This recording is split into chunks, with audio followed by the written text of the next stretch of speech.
Tonight we have the privilege of hearing from Jessica Sanchez about the value and challenges of coexisting with wildlife. Now that's an oversimplification, but it does kind of bring it into focus. Jessica is a Newbury Park native and a 2002 graduate of Newbury Park High School.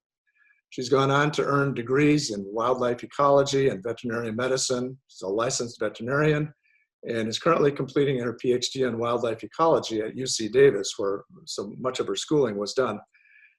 And that just happens to be one of the top universities in the world for both of those topics. So we are privileged to have the benefit of her experience and knowledge. Jessica's done research on mountain lions in Southern California and also to help revitalize the fox population on the Channel Islands, both of which will be used occasionally as examples in her talk. I think for those of us here, that's going to be quite interesting. So without further ado, please welcome Jessica Sanchez. Hello, everyone. Thank you for that, Jerry. That was a great intro. So I'm very excited to be here with you guys today to talk about the challenges for humans and wildlife coexisting in the developing world that we all share together.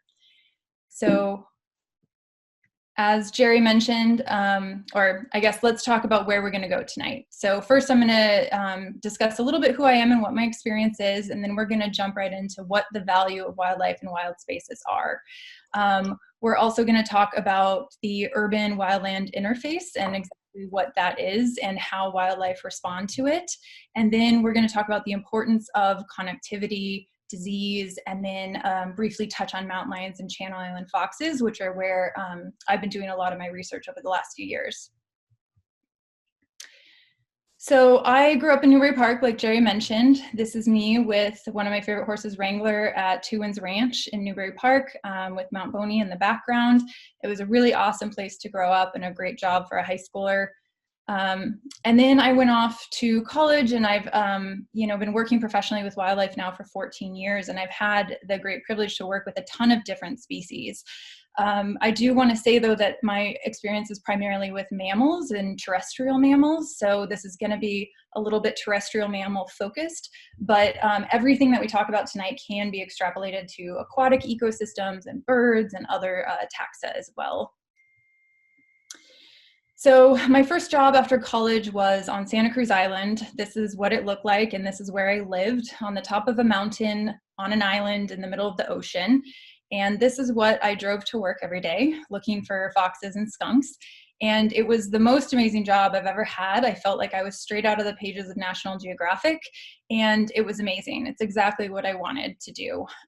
But I realized that as I went on with my career, that there's not a lot of places left like this. You know, Santa Cruz Island itself is not pristine, but most of the wildlife conservation we're doing now is dealing with species that live in much more disturbed systems. And so the first thing I want to talk about is, what is the value of wildlife and wild spaces? I would argue that they first and foremost have intrinsic value. They have inherent worth, and we should value them for what they are and not what they can do for us. But if that doesn't convince you, we are going to talk about some concrete things that nature does for us. And so we're going to talk about the impacts of preserving wildlife and how biodiversity can help provide resilience against disease. And then we're also going to talk about how preserving open spaces can buffer us against things like climate change and even just contribute to human mental well-being. So first, let's talk about what is the urban-wildland interface. So there's different stages of human development. We start with pristine wildlands, and then we build it up into farmlands and suburbia, and then urban environments like the city of LA. And at every stage of development, we're cutting off connections between wild populations. And a great example of that is suburban sprawl. So that's what you see in the picture here. You've got all of these homes, and there's still a decent amount of greenery. There's fairly large yards. You can see this creek bed or park running through the middle of it. And what this does is it leaves pockets of tolerable habitat that some species can utilize. They might be pushed into it because they're running out of more ideal habitat elsewhere, but the animals using it tend to become stressed, exposed to disease. They're definitely coming into conflict with humans and domestic animals. And this also eats into true wildlands and creates an edge effect. And we're going to talk about what that is and how it affects wildlife. So this is the area we're talking about, right? We have our Conejo Valley and the surrounding area. And so I think we can all agree that Santa Monica is a really great example of the concrete jungle and an urban environment. Then we've got places like Agora Hills, which are much more suburban. We've got tracts of homes, but they're kind of interwoven with more natural areas. And then we get into places like Hidden Valley, where there's a few farms, a few houses, but not a lot of development. And then the rural and wildland area might be the farms towards Camarillo and Oxnard, and then Point Mugu State Park. So we have a little bit of everything in our area. And I want to focus on this area here in northwestern Newbury Park as an example of what the edge effect is. So an edge is essentially a transition zone between habitats, and that can be natural. So a natural example of this might be a meadow that butts up against a forest. And certain species do really well in these types of habitats. So you might think of a deer that can utilize both the meadow for grazing and then the forest to run away from predators if they need to. But for most species, these transition zones are actually not ideal. Most species are adapted to one type of habitat and they don't do well with these sharp edges. And so in this area, I've highlighted here all of the edges between the urban development and the more natural spaces. And you can just see how much of a border there is. And so animals using these natural areas have a lot of chance of coming into contact with human development or domestic animals or some byproduct of our presence. And you might look at this and say, well, there's still pretty good chunks of wild area for them to use. But just from what I could see on Google Earth, you can highlight all these little trails and roads running through this area, and all of a sudden it looks very, very fragmented. And all of these is creating some kind of an edge, some kind of fragmentation of the habitat that the animal has to deal with. And these areas tend to be areas where invasive species become introduced. We might have more fires, again, contact with humans and domestic animals, and things like erosion. So generally speaking, edges are not good things for wildlife. So given that they're coming into contact with us, what is the response that wildlife has to the presence of humans? So you can think about human presence in two different ways. You have our actual physical presence, and that might be you walking down the trail and actually just being there in the environment. And then you have the human footprint, and that is the trail itself. That's your house, that's a road, that's something that is, a human is here, maybe not in body, but our presence is felt in the environment. And so animals can avoid us spatially or temporally, meaning in space or time. And some animals are more tolerant of maybe a human footprint, but less tolerant of our actual presence. And what we're seeing is that some species are shifting to a more nocturnal behavior to avoid humans, which are awake mostly during the daytime. And some animals, especially certain prey species, might shift to more diurnal behavior. So they may actually be more active during the day, using humans as a shield against predators. So if that prey species is willing to tolerate a certain level of exposure to humans, whereas the predator isn't, they can avoid being eaten, basically. But generally speaking, wildlife respond to us by decreasing their feeding time. They increase the vigilance in which they're looking for danger, and then they might limit their movement so they're not as willing to move around and forage. So what drives wildlife into our developed areas? Across the globe, regardless of what species you're talking about, it's loss of ideal habitat. They don't have another choice. And habitat loss is a huge factor in the decline of most wildlife populations. And this can lead to a lot of competition for the resources that are left. So, if there's only so much forest left and so many animals can fit into it, animals are kind of spilling over into these developed areas because they don't have another choice. And to compound that, we have things like climate change and drought and fires and things that are, again, limiting the resources that they have. And to be honest, we're tempting them in. A lot of this is our fault. So we have trash and bird feeders. People are putting out cat food to feed feral cats. The cats themselves can be a resource for certain species. So some of this is on us that we're giving them a very easy option. And so that's something we need to consider when we're talking about how to reduce conflict with wildlife. And there's an interesting anecdote with how wildlife has responded to COVID-19. So the UC Davis Road Ecology Center did a really interesting study where they looked at road traffic and wildlife mortality in the 10 weeks before the stay-at-home orders were put into place and the 10 weeks after. And what they found is that traffic on all roads in California decreased by 71%, which is massive. And because of that, we had 21 fewer large wild animals killed and 56% fewer mountain lions killed just in those 10 weeks. And so they actually did this study across 3 states in California, Idaho, and Maine.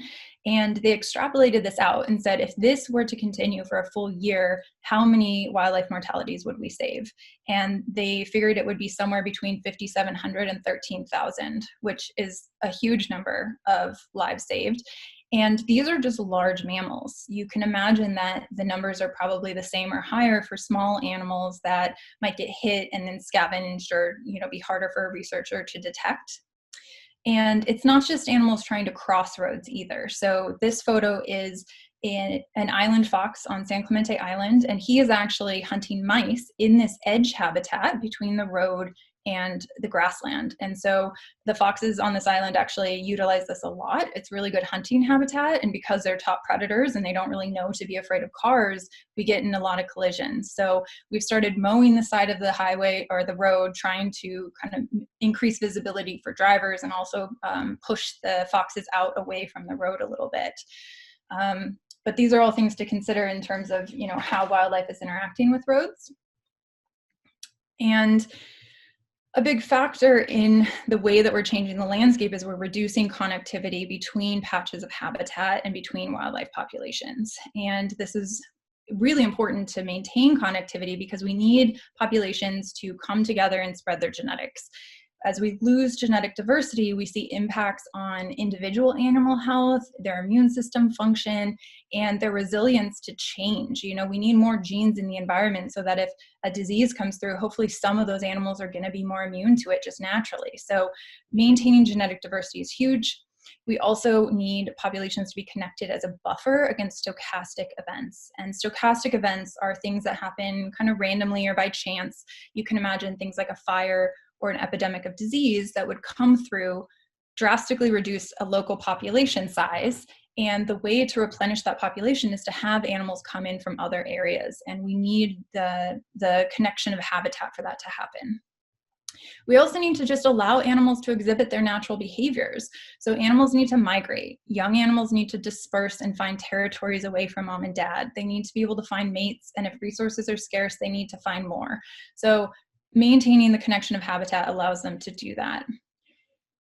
And it also helps prevent conflict with people. So if we can give wildlife natural habitat to move through on their way between these patches, there's fewer opportunity for them to pass through human landscapes, and therefore less opportunity for them to come into conflict with people, whether that's through depredating or eating domestic animals, destruction of property, public safety issues if it's a large predator.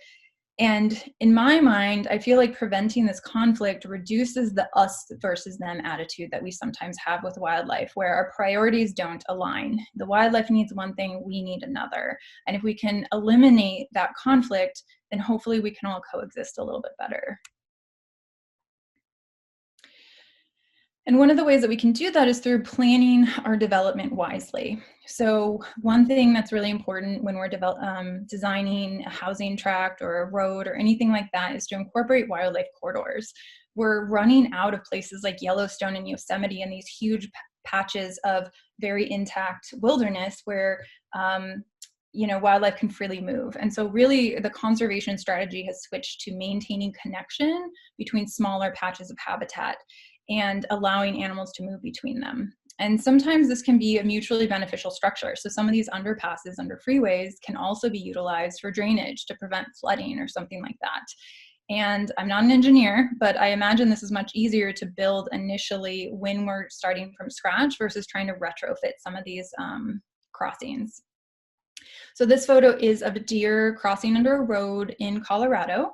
And this is a good example of what large mammals like in a crossing. They like to be able to see to the other side and have kind of a wide space to move through.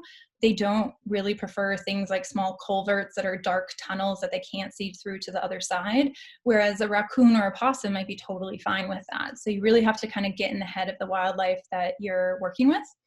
And it's not just about what they can see, but also what they can hear. So this is a mountain lion family moving under what appears to be a really good crossing. It's wide, they don't have to get too close to the road to use it, but take a listen at what they have to hear as they go under the road.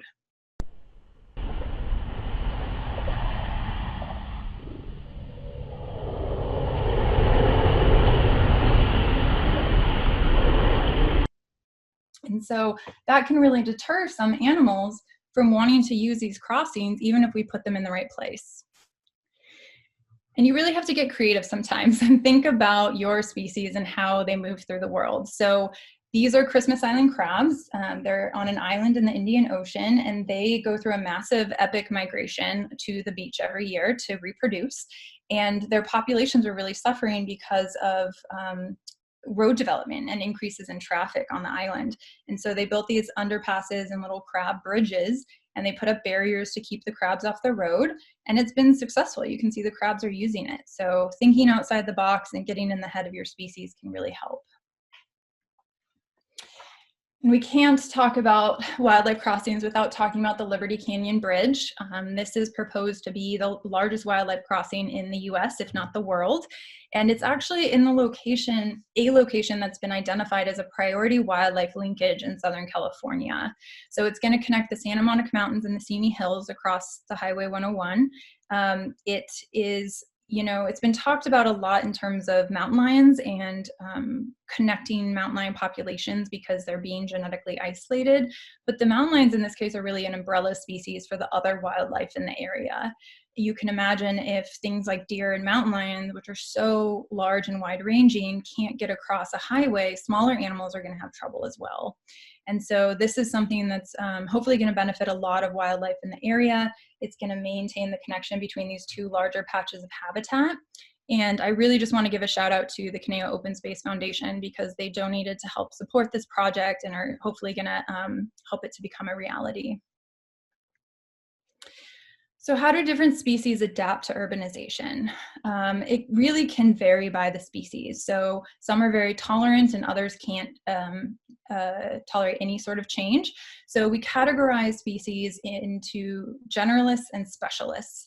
And generalists are the ones that are probably naturally adapted to a variety of different habitats and diets, and so switching isn't a big deal for them. They tend to be a little bit less fearful of people, and so they're the ones that we tend to see in cities and urban areas. So things like crows, raccoons, coyotes, the usual suspects.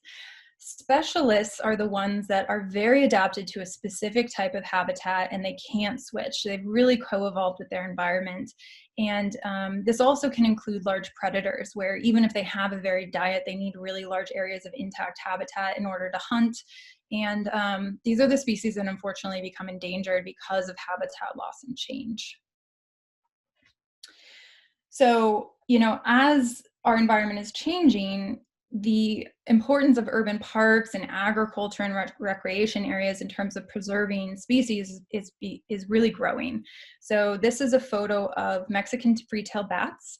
They are tree roosters, but they've made their home under this bridge, which is actually a freeway crossing a bunch of agriculture fields outside of Sacramento, California.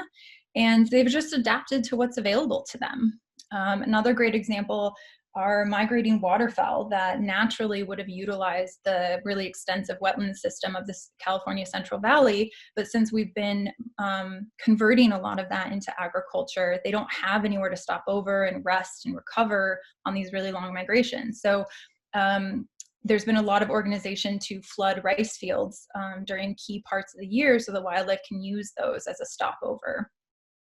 And so there's a lot of compromises being made on both sides. Wildlife is trying to do what it can to adapt to us, but there's consequences to that. And some of the pros are that populations can persist in what can be considered suboptimal habitat. So even if it's not great, some species can make it work, their populations can persist.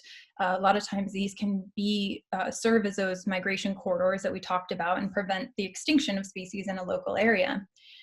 The con is that this use of suboptimal habitat can impact their fitness.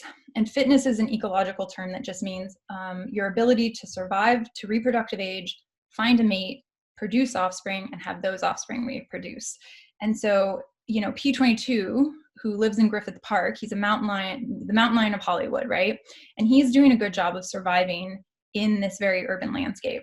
But his fitness is essentially zero because he has very little chance of finding a girlfriend and passing on his genes. So what is his impact to the population? You know, he serves an ecological purpose, but his fitness is massively affected because of this adaptation that he's made to living alongside humans.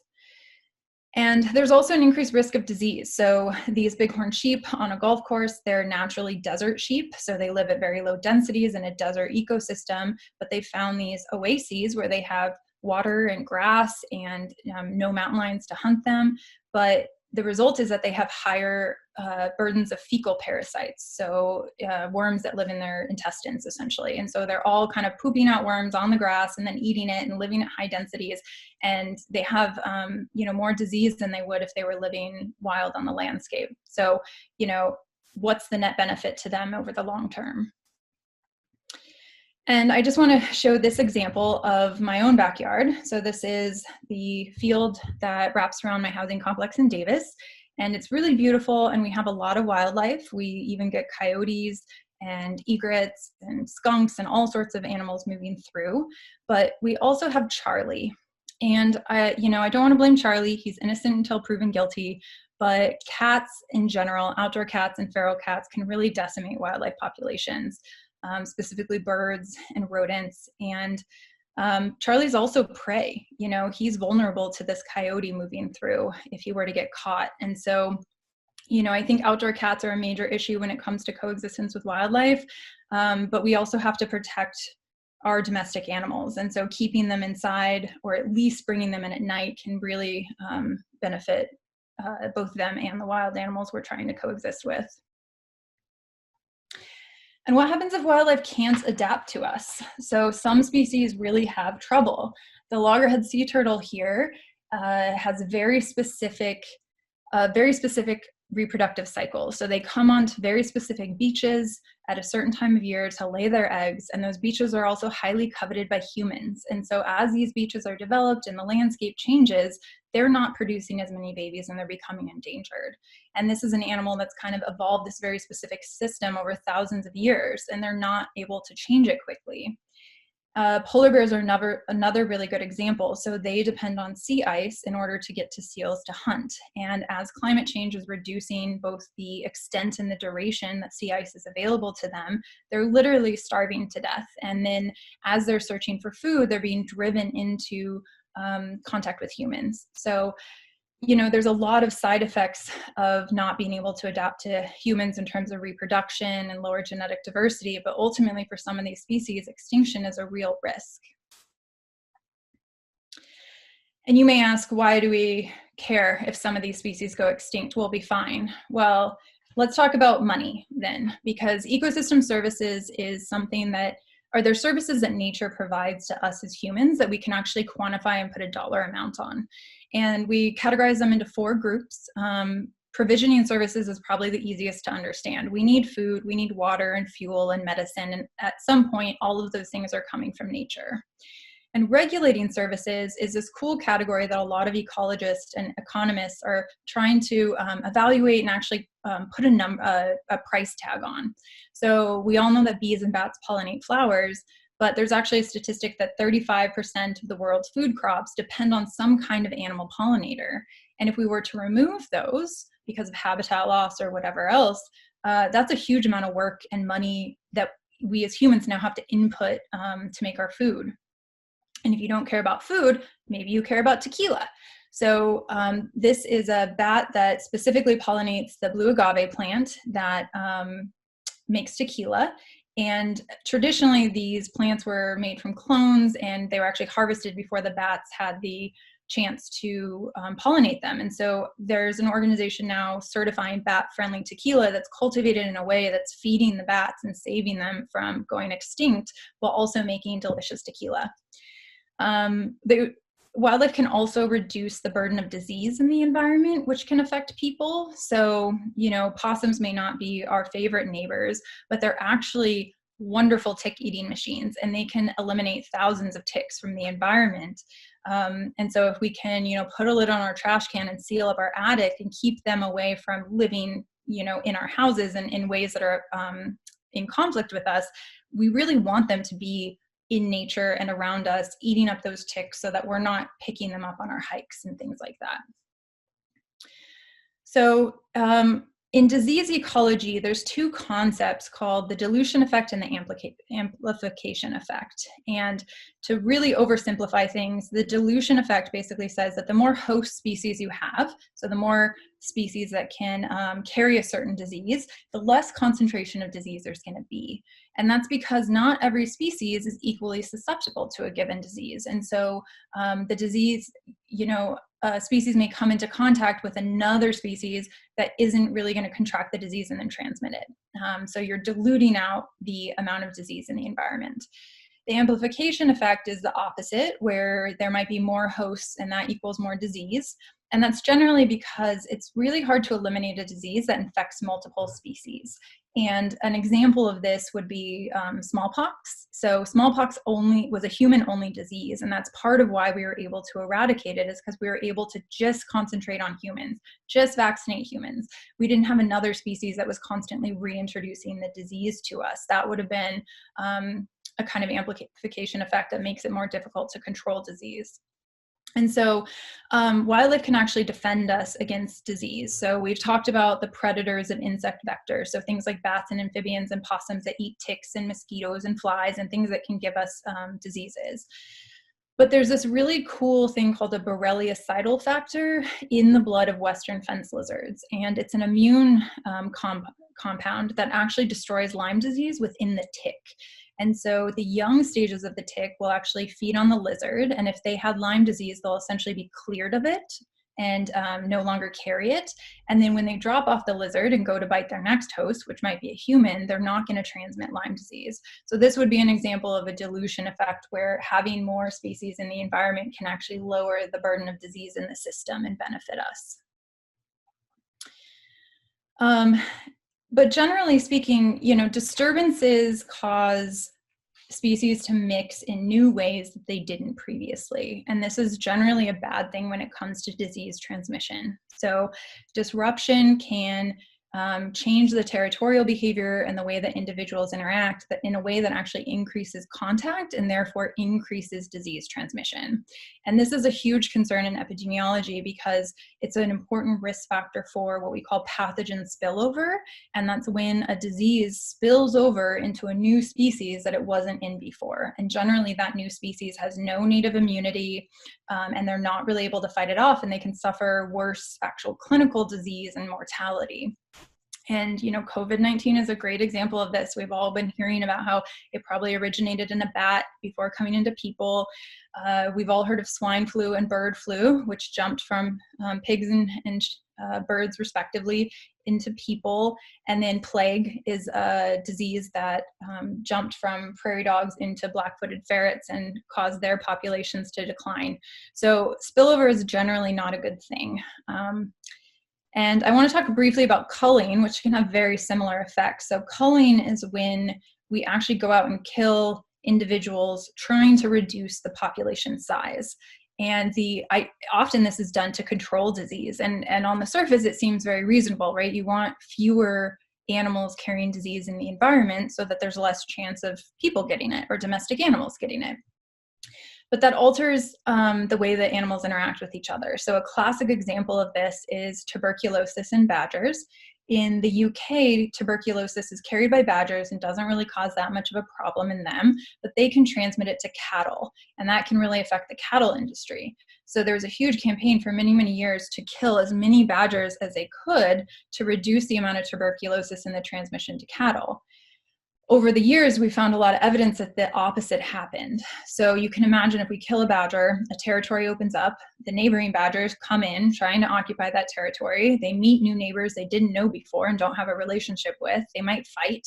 And ultimately, we had more contact between badgers and more disease in the system and then more spread to cattle. So again, disturbances are not good when it comes to disease spillover. And we really have to kind of think about the cascading effects of what we're doing to these populations. And I want to talk about rodenticides. So we'll kind of pivot from infectious disease to toxins here. There's a lot of different classes of rodenticides. Most of you are probably familiar with anticoagulants. They're some of the most common, but they all work through primary poisoning. So they're very appealing, tasty baits, but a consequence of that is non-target species that aren't, rats and mice might also want to eat them. And sometimes that's your domestic animal, like a dog. And when larger animals eat rodenticides, it can lead to inadequate dosing. So it doesn't actually kill them, but it might suppress their immune system or make them susceptible to other problems and other diseases. And even when dosed adequately, these can take days to kill. And that means that the rodent is running around having been poisoned and has the opportunity to be eaten by a larger predator. And that leads to secondary poisonings. And again, this is mostly from the anticoagulants, specifically the second generation rodenticides. And I've highlighted 4 here that I just want you all to memorize, and please not use, ask your pest control companies not to use, because these are the ones that bioaccumulate in the environment. And there can be lethal effects where the animal just dies from it, but also sublethal effects. And that's when an animal kind of is continually exposed, not enough to kill them, but enough to make them sick or susceptible to other diseases. Maybe they're not going to hunt as well. And usually the animals that are suffering from this are the predators, the predators that are naturally are providing our natural rodent control. So things like raptors and owls, bobcats and mountain lions, things like that. And so it kind of leads to this feedback where we're trying to get rid of rodents, and then we're accidentally poisoning our natural rodent control, and then we have more rodents in the environment and need to use more poison. So this infographic is just showing some numbers that basically almost all of the mountain lions, bobcats, and coyotes in the Santa Monica Mountains have been exposed to rodenticides. So it's out there in the system, it is accumulating, and it is impacting these guys. So if you can't use a rodenticide, what can you do? There's a lot of different ways to prevent conflict with wildlife, and a lot of it is just environmental, not attracting them to us in the first place. So, for rodents, don't leave food outside. Clean up the trash around your house. There's different things you can do in your yard and your garden to not make it appealing to rodents. You can also encourage those natural predators to occupy your neighborhood. So things like owl nesting boxes can bring them around.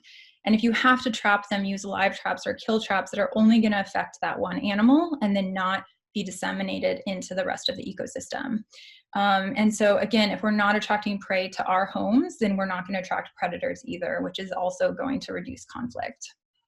When you're out hiking, general advice, be loud, be visible, don't come up and scare predators. And please do not approach, chase, or touch wildlife ever. That's one of the most important safety tips. This is a photo of my cousin. She is being a very responsible outdoors woman, and she has bear bells on all of her dogs that she's hiking out in Alaska. And this really helps alert wildlife to the fact that you're coming, so they have the opportunity to run away and avoid you, because that's ultimately what they want to do. They don't want to encounter you. And so if you can let them know that you're coming, then they can avoid you. And I've seen a ton of people on the trails in the Conejo Valley using these on their bikes. I know a lot of that is for human safety, but it also is good for alerting wildlife that you're coming. When it comes to protecting livestock, if we're talking about small herds, building an enclosure that you can bring them in at night, or getting a livestock guarding dog can be really, really helpful. And then there's also motion activated light and sound deterrents. We're actually testing some of these now, or just starting a study in the San Diego area to see which of these is actually most effective with mountain lions. So hopefully we'll have some more info for you soon. And then how about disease transmission? So, the first point is that a lot of the diseases that you're going to pick up from wildlife require some sort of contact, either with an animal themselves, with an insect vector like a mosquito or a tick, and then maybe animal waste or standing water or something like that. So if you avoid all that stuff and you're just kind of a responsible hiker, you're generally going to be pretty safe. One thing you can do is have good preventative care for your animals. So leptospirosis is a bacteria that is spread through in wildlife through their urine, and then your dog can become exposed, and then humans can also become exposed, and it causes liver and kidney failure. But that's something you can vaccinate your dog against. So things like that can really keep you and your family safe. My mom is here demonstrating good hiking attire for preventing ticks from crawling on you with good long pants. If you're hiking in Ecuador where malaria is rampant and mosquitoes are giant, then maybe you need a mosquito net. But yeah, these are all just kind of fundamental things. And again, please do not touch wildlife. So I'm going to pivot a little bit, and we're going to talk about mountain lions really briefly. I have been working on the UC Davis Southern California mountain lion study for the last few years, and we're focused on the mountain lions in the Santa Ana Mountains and the Peninsular Ranges. And we have identified kind of 5 main categories of threats to mountain lions in California, and they might all look familiar to you. They're the ones that we've talked about. They affect a bunch of other species. And interestingly, mountain lions are especially protected species in California. So you can't actually hunt them for sport. But despite that, they have really low mortality rates. So in our study area, we calculated a 56% annual survival across all ages and sexes in our study region. So even though we're not shooting them for sport, we're hitting them with our cars, we're killing them under depredation permits, and they are suffering from disease and toxins. And for some context, hunted populations in other states can have survival rates around 75%. So these guys are really suffering despite their protections. So rodenticides, again, are a major issue. 100% of the animals in our study that we tested had been exposed to at least one compound, some up to 5 different compounds. In the Santa Monica Mountains, almost 100% again had been exposed, and 5 have actually directly died from poisoning. So again, these are out in the environment. This is a really famous photo of P22 in front of the Hollywood sign, looking very studly, like a strong adult mountain lion. And then a few months later, he was actually captured, and he was suffering from mange, and he also had been really exposed to rodenticide. So we don't have a mechanism of action for this relationship yet, but we are starting to find associations between rodenticide exposure and animals suffering from other diseases. Depredation permits are another major issue. So this is when an animal or a mountain lion kills a domestic animal, such as livestock or a dog or a cat, and then the owner of that animal can apply for a permit from the state to shoot that particular mountain lion and remove it. And when it comes to mountain lion diets, though, they're really not after domestic animals. So these were 2 studies that were done. One, the pie graph is from Sonoma County, where Quentin Martins went into kill sites and assessed the proportion of mountain lion diet that came from different species of prey. And 71% was deer. That is what every mountain lion in California really wants. They did eat some goats and sheep and cats, but it was mostly deer and then wild small animals. And then in the Santa Monicas, again, overwhelmingly, it's deer. And then number 2 and number 3 were coyotes and raccoons. So a lot of what we're doing to mitigate this is public outreach. The Mountain Lion Foundation and other groups will actually have events where they invite the public out to build an enclosure for livestock with them, to learn how to do it, to learn how to deter mountain lions. And so we're hoping that that's going to really, not only save the mountain lions, but save the domestic animals as well. We really want to stop the killing at the start.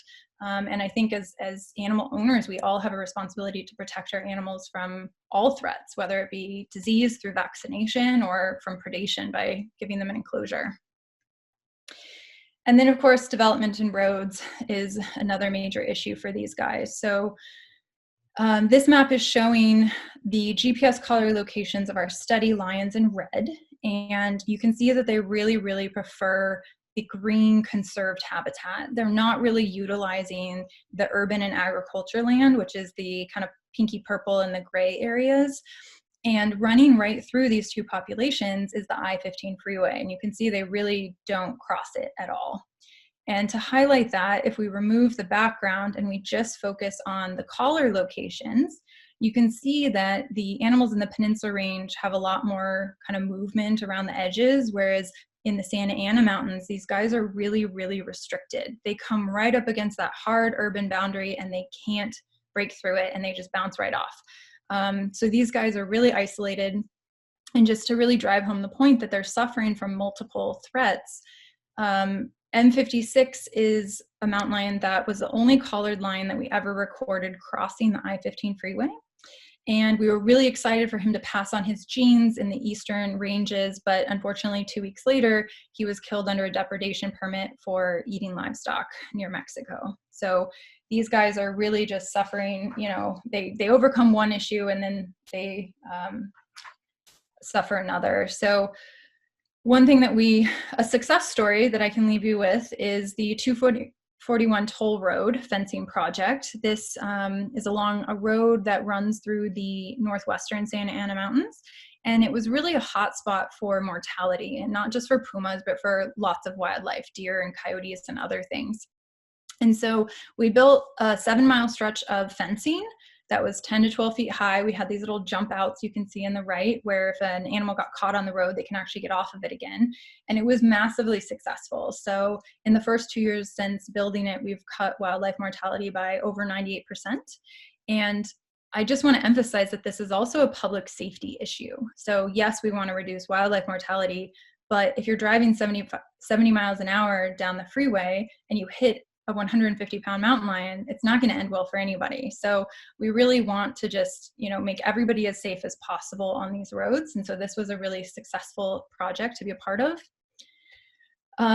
We also had a recent study that showed that we have a lot of genetic restriction in California, in part because of roads and development. So unlike other states that have one contiguous population that's well connected, we have 10 genetically distinct populations of mountain lions in California. And the 4 in Southern California are the most genetically restricted. And we're starting to see little indications of genetic inbreeding, like kinked tails, which you can see in the photo here, and was something that we saw in the endangered Florida panther. And so we're starting to look for other signs like decreased sperm viability or quality, heart disease, and other things that we haven't, you know, found yet, but we're keeping an eye on it. And there was another recent study that just came out looking at an extinction vortex in the mountain lions of the Santa Ana Mountains and the Santa Monicas. And an extinction vortex is when you get a really small population and they're suffering from multiple threats, such as high mortality rates, genetic inbreeding, and different things. And they basically get into literally this vortex of mortality where their population can't recover.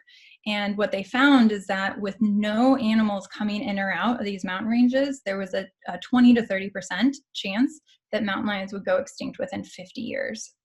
But it only takes one immigrant a year to reduce that to less than 10%.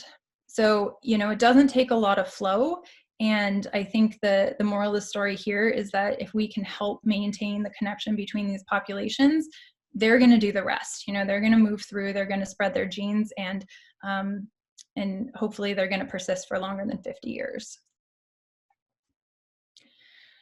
So I also just briefly want to touch on the Channel Island fox. So these guys are endemic to the California Channel Islands off the coast of California. They're located only on these islands, nowhere else in the world. And they are adorable at all stages of life. This is what they look like from first being born to an adult.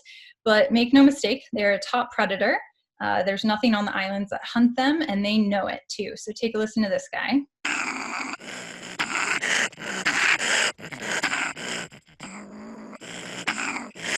They're very tough, but sometimes that leads them into getting into sticky situations. So this is just an example of how all the problems that we talked about with city living can even happen on the island. So this guy was very curious about what was in this dumpster, and he got his head stuck and had to be brought into our hospital for a bath. But he was ultimately released and the hole was plugged up, so that story ended well. But we have a lot of other population concerns for these guys. So on Santa Catalina Island, canine distemper virus was introduced back in 1999. And in less than 1 year, we lost 95% of the population on the eastern section of the island. Luckily, the foxes don't often cross this narrow little isthmus, and so the animals on the western side were fairly protected. And through some really intensive and expensive captive breeding and vaccination campaigns, we were able to repopulate the island, and they've recovered and they're doing well. But the distemper came from a raccoon from the mainland. So the genetics let us know that this actually came from a raccoon, and it's not an uncommon event for some of these animals to be found on boats coming from the mainland. So we're doing a lot of public outreach trying to let people know that these guys are really wily, and to watch for them on your boat, and if you see one on the island, to call the authorities, because we don't want more disease introduced.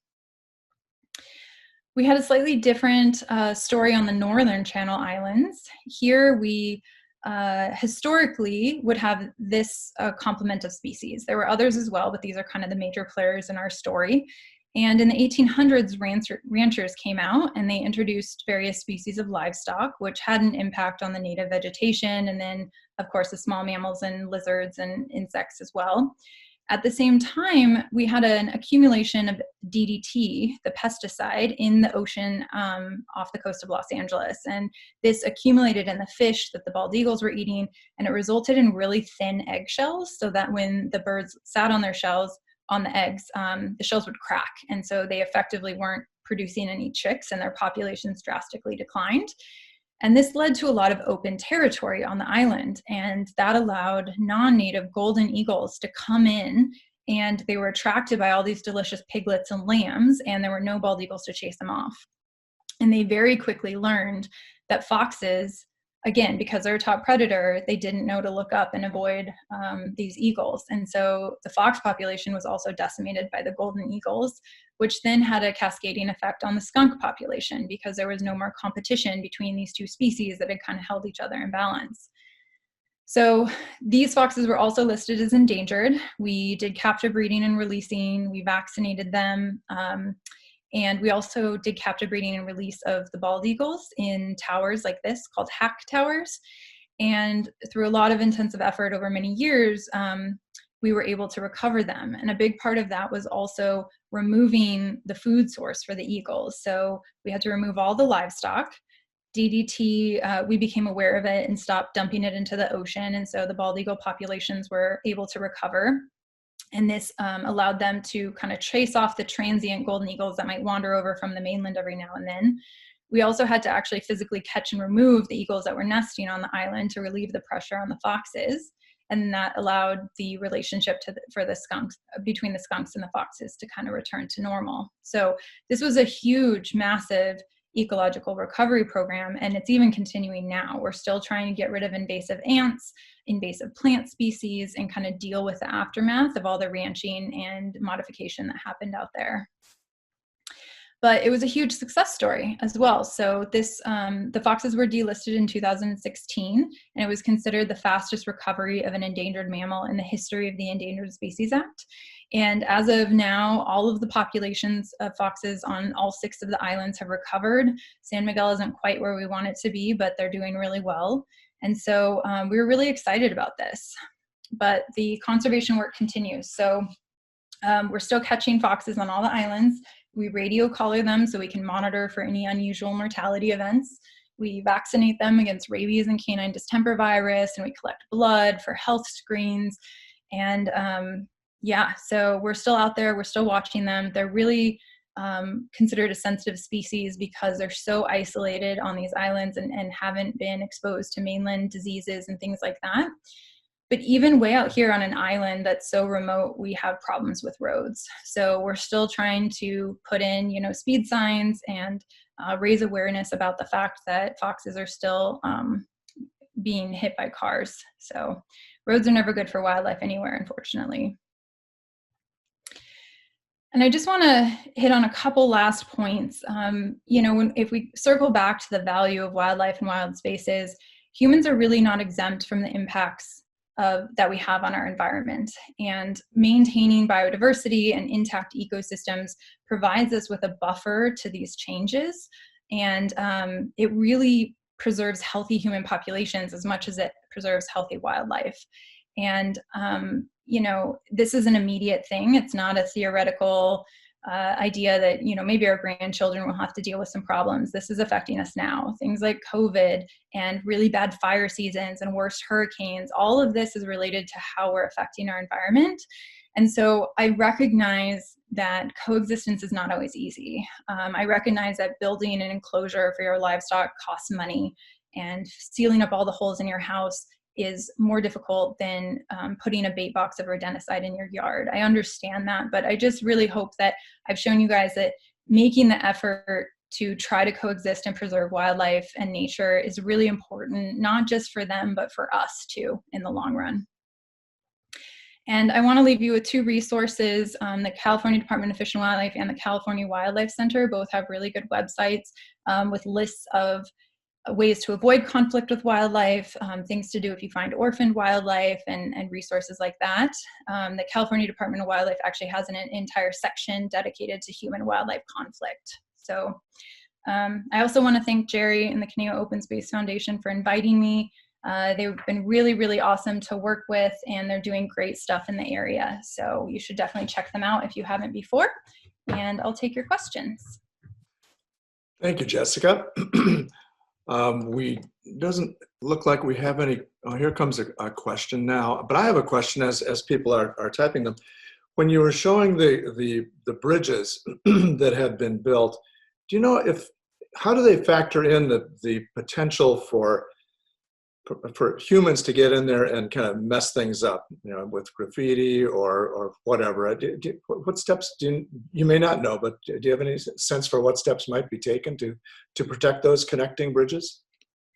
I don't know what they're planning actually, but I do think that limiting human access is going to be important, and some of that is just how we ourselves kind of interact there. So if everybody's being responsible and hiking during the day and not trashing the area and leaving a bunch of garbage and stuff like that and harassing the wildlife, it may be that no restrictions are necessary. But if we start to see that the wildlife isn't using it, or maybe they're using it during very specific hours and they seem to be avoiding humans, then we might have to modify that use.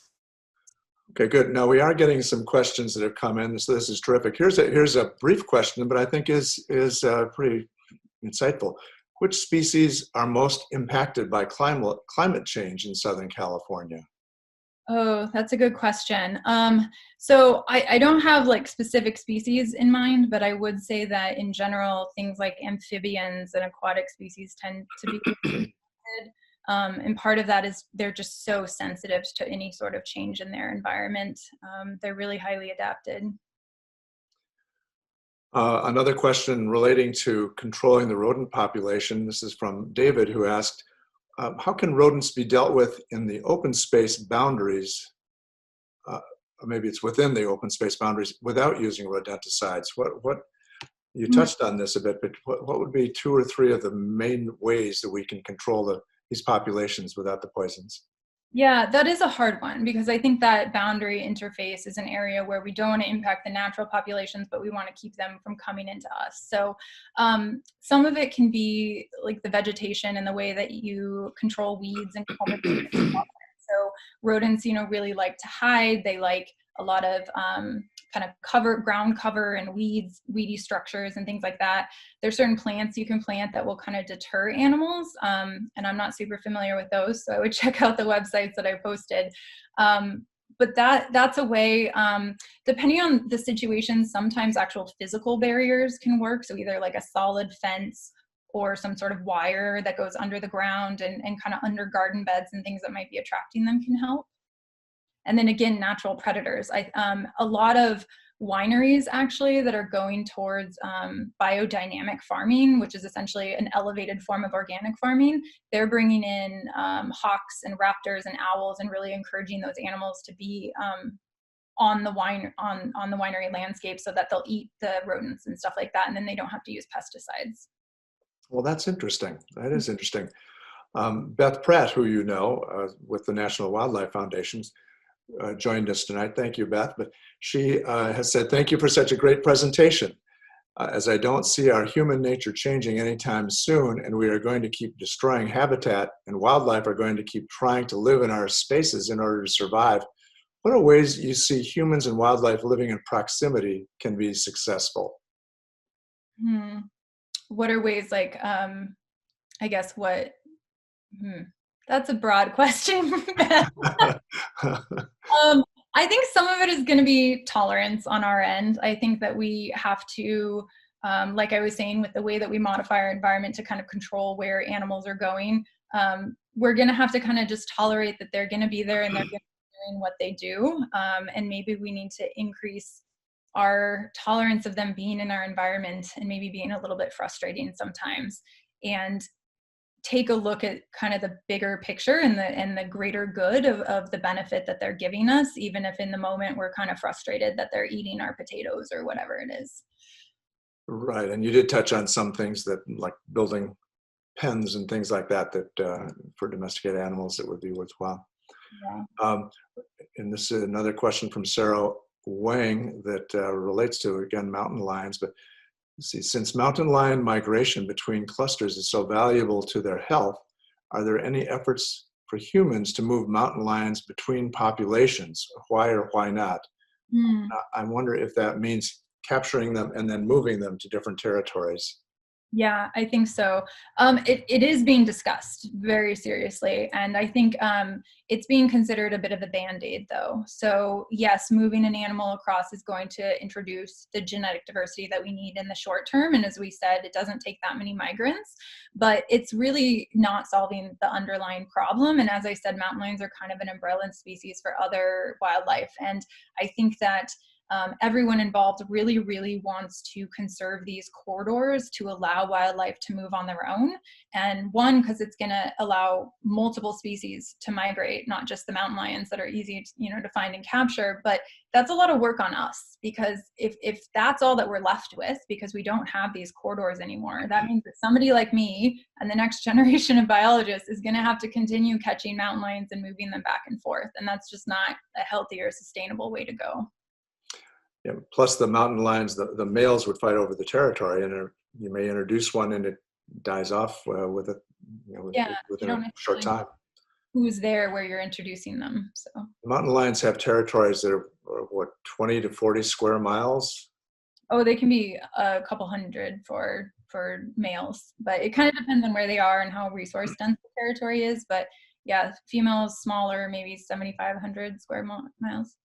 In the Santa Monica Mountains, they would even be smaller, I would guess. Mm-hmm. Yeah. Here's a good question from Steve Bacharach. What are some economic incentives being offered or have been offered to incentivize humans to do things that won't encroach on wildlife? That's a good question. And So that's a good question. It's kind of getting into an area of economics I'm not super familiar with, but I do know that there is a lot going on in agriculture in terms of trying to subsidize farmers to either not plant at certain times of the year or do things like flood their fields. Also, with development and trying to kind of coordinate where that's happening, and maybe I forget the name for it, but there's a way that you basically pay people not to develop their land. mhm. So there are economic incentives out there. I think, yeah, that's what I know. Sorry, I'm not super familiar with the specifics of that, but I know there are movements out there to do that. Sure, sure. Well, your knowledge has been very impressive so far, but we don't expect you to be a complete ready reference on every little topic that might come up. But here's one, and this again might be a little bit outside of your reach, but Roy Skay has asked, can you comment on the limit on depredation permits going forward in the Santa Monicas? Yeah, so they're calling it the 3 strikes rule, and it's applying to the very genetically restricted populations that we talked about, so the Santa Monicas and the Santa Anas specifically. And it basically means that the first time that a lion depredates livestock or a domestic animal, the California Department of Fish and Wildlife comes out and tries to work with you to solve the problem and figure out, is there something that we can change? Is there something about the way that you're housing your livestock or whatever that we can do to prevent this from happening in the future? And basically the lion has to depredate 3 times before you can get a permit this time or now. And the idea is we just really want to kind of encourage public education and doing other things besides just killing the lion, because like we talked about, that doesn't always solve the problem. So mountain lions, like you mentioned, they've kind of saturated the Santa Monicas. The adults have their territories, and a lot of the conflict is coming from young males that are trying to get out and disperse somewhere, and they're coming into human dominated landscapes as they try to get to the next patch of habitat. And so a lot of times an animal will kill some livestock and then move through and be gone. And so you don't know if you're killing the local lion that you've been living with and has essentially been protecting your livestock because he's hunting deer and he's keeping the young males away. So we don't want to just run out and shoot, a lion after the first kill, basically. Sure. Okay, interesting. And this person only identified him or herself by the phone number, but having grown up here in the Conejo Valley, do you have an opinion about how the Conejo Valley is doing with respect to protecting its open space and the ecological value of the open space? So I feel like I graduated high school in 2002, and at that point, Dos Vientos was just going in. I do feel like there's been a lot of development in terms of the big shopping complexes and housing development and stuff like that. But there's also a lot of preservation of wild spaces going on there. I feel like compared to other places I've lived in California, there's still so many places to hike and get out in nature. And every time I go home, my mom takes me to a new hiking trail that I didn't realize was tucked away, in this suburban environment. I didn't even know it was there. And so I do feel like they're doing a really good job of conserving what they have left. But it's developing just like the rest of Southern California is. There's a Yeah, well, I can speak to that also, and I think you're right. 40% of Thousand Oaks is open space. And that's something that the city has been very aggressive to protect. I mean, it's one of the key features that have drawn people to this wonderful place. And with the perimeter trail that encircles the city in the Conejo Valley, I think that there's a strong civic mind about trying to keep the open space preserved and being careful about development. Some of the new what do they call the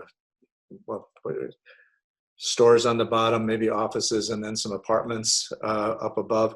They're in buildings, so they're not going out into the open space to add those in. So I feel proud to be here, particularly with the Open Space Foundation.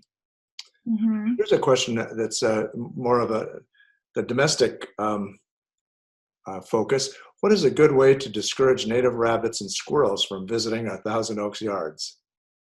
Oh, yeah, that's a good question. So one thing is bird feeders. Squirrels love bird feeders. So unfortunately, you might have to get rid of those if you really have a problem.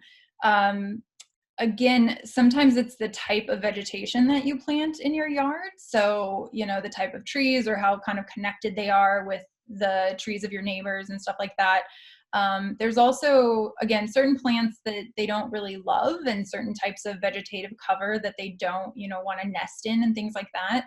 And so those, again, I'm going to kind of refer to the websites because I'm not super familiar with what those species are, but it's mostly just about environmental modification and making it so that it's less desirable.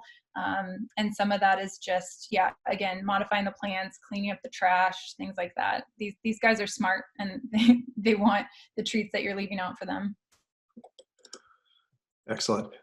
Chris has raised his hand. Chris, I think this is your question that you had typed in here. Is it possible to relocate some lions to other areas to help the genetic diversity before we can build tunnels or bridges? This relates back to the earlier question that came up. Yeah, it is possible. And again, I think we've discussed it pretty seriously as a Band-Aid. But I think that the Department of Fish and Wildlife is very hesitant to kind of open that door and give it as a viable option because we want to create mechanisms where the wildlife is doing the moving on their own. Getting back to rodenticide, Marcella has asked, as we fight rodenticide, one of the things we talk about is owl boxes. Any idea how successful they've been in the suburbs? That's a good question. I don't actually know. I don't have a number for you, but again, trying to think. I know they've been super successful with the wineries and places like that that are more agricultural, but some of them are kind of mixed into Napa and Sonoma area. I think it might depend too on their willingness to use it. So If you're truly in the suburbs where there's other things that are scaring the owls away or make your area not as appealing to them, then it may be a bit of a struggle. But if you're kind of on that wildland edge, like we talked about, where you don't want to be using rodenticides, but you have a lot of rodents and things that are coming in over your fence, then it might be more effective. Got it. David has asked, does California law prevent homeowners associations from using rodenticides? And I don't think they do. I think that's maybe local ordinances like Malibu now, I think has some ordinances saying that rodenticides can't be used. Exactly. Yeah. So if you do use a pest control company, ask them what they're using, and you can request that they not use certain chemicals on your property. Yeah, I know with the Caneo Open Space Foundation, with our newsletter and other things, we're trying to promote the not using rodenticides just to make the public more and more aware. Here's a question that you might like. What's the trend in funding for the kind of research you're doing with mountain lions and the other research? Is there anything the general public can do to help get funding increased or help support the 101 Wildlife Crossing Bridge? I can answer that last part because if you go to the National Wildlife Federation website, it's the Save LA Cougars campaign that is focused on the bridge. So you can donate directly to the National Wildlife Federation's campaign for that. But in terms of just the funding for research, Jessica, what is your sense for that in this current climate? Yeah, so some of that related to what you said is, voting locally. A lot of these funding projects for development or wildlife corridors are kind of on local ballots, so keep an eye out for that. Interestingly, a lot of the funding that we're getting for some of the work is from unexpected places like transportation agencies. I found myself at a transportation conference last year and I never expected I would be there. But working with the road developers and people like that can I have the acronym in my head and I'm forgetting the name now, but basically there is a roads organization in Southern California that manages like the toll roads and everything, and they helped fund the fencing in part. So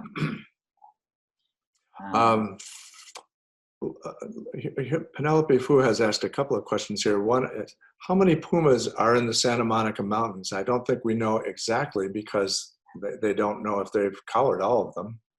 Yeah, that's true. We actually don't really have great numbers for mountain lions anywhere in California, and they're working on that right now. They're trying to really get estimates of the numbers of mountain lions in different types of habitats so we can get some good estimates for California. There has been some modeling that suggests that about 8 adults is what the Santa Monica Mountains can support long-term. That's the carrying capacity. There's going to be young animals kind of moving through, and that might fluctuate based on resources and stuff like that, but that's kind of what we think they can sustain long-term. That sounds about right. And Penelope asked another question that's, I think, of interest. And when we think of the Liberty Canyon Wildlife Corridor Bridge, what species besides the mountain lions might benefit most from these corridors, the bridge corridors? So, well, as you'd imagine, it's probably the one, I'm thinking terrestrial ones. So aquatic animals aren't going to use them and birds aren't really going to care. But I think it's going to be really anything. So I think mountain lions and deer and coyotes and some of the bigger mammals are the ones that we're probably going to notice the most. Things like, raccoons and smaller animals that don't move as far, we may not get a lot of movement from the deeper areas of, the Santa Monica's further away from the bridge. We may just have animals living in that local area that kind of wander back and forth. Mm-hmm. But I would say, if we're designing it where it's going to look like part of the natural habitat, any animal that's utilizing that habitat has the potential to use the bridge. Here's a nice question. What has been your favorite memory or your favorite experience in your career? Oh my gosh. Oh gosh, I've done some cool stuff. So, I think catching mountain lions was pretty life-changing. That was amazing. I imagine the first time you caught a mountain lion, it must have been, you must have had chills, essentially.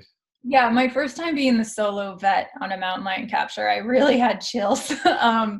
But I think, living on the Channel Islands was really amazing. I think that entire period of my life was really, really kind of developed who I was as a conservationist and a scientist. And, every day was just so interesting. We would take the boat commuting back and forth every week, and we'd see things like killer whales teaching their babies how to hunt sea lions and things like that you just like, how often do you see this? And you just have to like get yourself out there in nature and start looking around, and eventually you're going to see some really cool stuff. That's cool.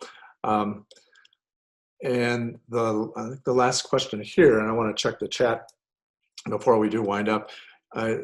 Cinnaberry has asked if there's any news on the latest litter of 3 kittens in the mountain lions in Santa Monica Mountains. Oh, I haven't heard. I know that we found them, but I haven't gotten an update on if they went back in to see what they're doing in the pen or anything like that. But I will see if I can find out, Mom. That's your mother. Oh, very nice. And Beth Pratt has another question. And I like this one. What are some new research questions you would like to tackle answering? Oh, that's another good one. So right now, I'm working with Dr. Winston Vickers on the Mountain Lion Project in Southern California, and we've really kind of shifted our focus from general mountain lion ecology and what's the exposure. Like, I'm an epidemiologist. I'm interested in disease, right? That's how I got into studying mountain lions. And now we find ourselves testing different deterrents for depredation. So one thing we're working on is how can we actually deter mountain lions effectively. Like, we've got flagging and strobe lights and all these things, but what actually works for a really smart predator like that? And then how do we actually measure their populations in an effective way? So usually, to get a really good estimate of an animal population, you need to kind of systematically measure them, put out a grid of traps or cameras or whatever, and count them. But mountain lions are kind of tricky because you don't have spots or stripes to kind of identify them. They don't necessarily rub up on things the way that bears do. So you can get, genetic samples from hair. So, we're trying to kind of figure out how to adapt these techniques to mountain lions so we can get a lot more good data about where they are in the environment, how they're using it, what's good habitat for them versus satisfactory habitat. And, some interesting questions there. And also, things like designing road fencing. I never thought I'd be doing that, but it's probably one of the most successful things I've ever done to conserve wildlife in my career. Well, that's interesting. Yeah. And if Cinnaberry is your mom, then we should probably read her comment here. I believe that the National Wildlife Association has offered to help livestock owners build pens to protect their stock. Yeah, I think that might be true. Beth wouldn't know about that. But yeah, again, there's a lot of organizations that you can reach out to if you are having trouble with wildlife and you don't know what to do or you have questions. So I would just start with, the National Wildlife Foundation or Federation, and then the California Department of Fish and Wildlife, places like that. If they don't have the answer for you, they will hopefully, send you down the line to somebody who does. And researchers get questions all the time. We get emails about, people having mountain lion sightings and questions about what to do and stuff like that. So don't feel like you're alone, and don't feel like you don't have anything available to you. Just start reaching out to people. Excellent, excellent guidance. David has asked, I see the recording icon in the upper left corner. Does that mean this presentation will be made available for future viewing? Yes, I have been recording this, David, and we'll need to do a little bit of editing, but it should be posted on the Conejo Open Space Foundation's website next week, I think, if all goes well. That's cosf.org. So check it out there. And then I want to read Jessica, a comment that came in that it reflects 3 or 4 that I have seen here that I haven't read. Ms. Sanchez literally covered all the questions I had. I'm so thankful that education, passionate individuals like Jessica are dedicating their lives to the preservation of our wildlife, educating the public, and improving our coexistence. So, oh, that's awesome. Thank you. Isn't that nice? You can take that home with you. Now in the chat, I don't know if there are any questions here. No, it looks like they're just people have talked between themselves. So, Jessica, I want to thank you. I think this has been very valuable. It is our first virtual presentation. We're going to do is send out a survey to people who have attended to get some feedback on how this can be improved. And if you have any other questions, we could forward them on to Jessica. And if there's sufficient time and energy, you could answer a few of them as they come in. But I liked the questions that we had. It looked like we had an engaged audience, and I consider this a successful evening. So thank you to everyone who's attended, and especially Jessica. Thank you for all you've done to make this a very worthwhile evening. Thanks. I'm really happy to be here. I'm glad we did this. Great. All right. Well, on that, I will say goodnight to everyone and hope that you have you stay safe and well. And we will cross paths again soon, I trust. So happy trails, everyone. Good night.